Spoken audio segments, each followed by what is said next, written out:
Alors, voici notre petit problème de pratique. On a un rectangle. OK, on va se faire un petit brouillon en premier.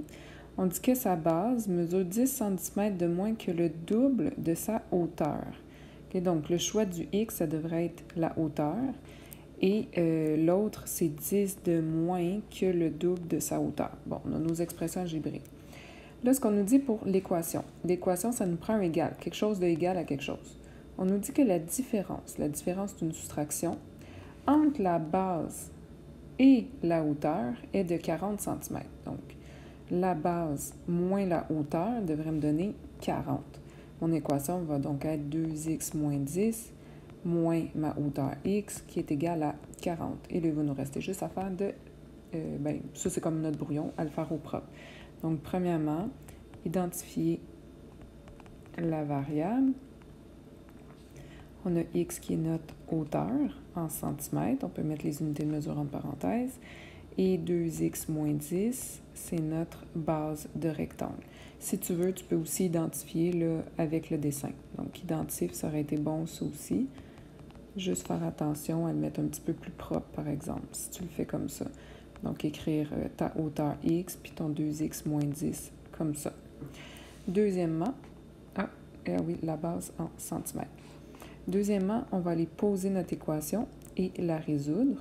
Donc, tu vas être vraiment très, très court. Vas-y avec équase. Donc, notre équation, c'est que la différence entre la base de 2x moins 10 et la hauteur x est de 40. Fait que ça te donne un point. Ça te donnait un point. Et là, il te reste à résoudre.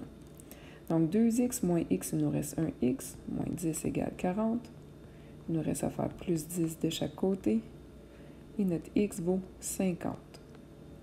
Tu peux écrire tes unités de mesure, mais sinon, troisièmement, on va le faire dans ta validation. Ta validation, tu peux la faire soit par écrit ou soit avec le schéma, mais la hauteur, c'est censé être x de 50 cm. Ta base, c'est censé être 2x moins 10, donc 10 de moins que le double.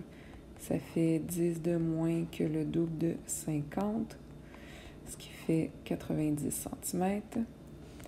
Et comme validation, on va vérifier, phrase par phrase, est-ce que la base du rectangle mesure 10 cm de moins que le double de sa hauteur? Okay. Est-ce que 90, c'est 10 de moins que le double de ça? Oui. On pourrait aller vérifier la différence entre la base et la hauteur est de 40. On va aller vérifier ça. La base moins la hauteur, ça me donne 40. Donc là, tu montres que tu es content, que tu as bien validé. Et quatrièmement, ta réponse. Mais ici, la question, c'était donne le périmètre. Donc, le périmètre d'un rectangle, c'est 2 fois la base plus 2 fois la hauteur. Donc, 2 fois la base de 90 plus 2 fois la hauteur de je ne dirais pas combien. Tu vas faire ton petit calcul, puis tu vas rentrer ta réponse dans Didacti. Là, juste vous assurer là, que ce soit un petit peu plus joli que ça dans l'examen. C'est juste que là, j'ai peu de mobilité dans mon épaule. Mais ça ressemble à ça, là, toutes tes étapes.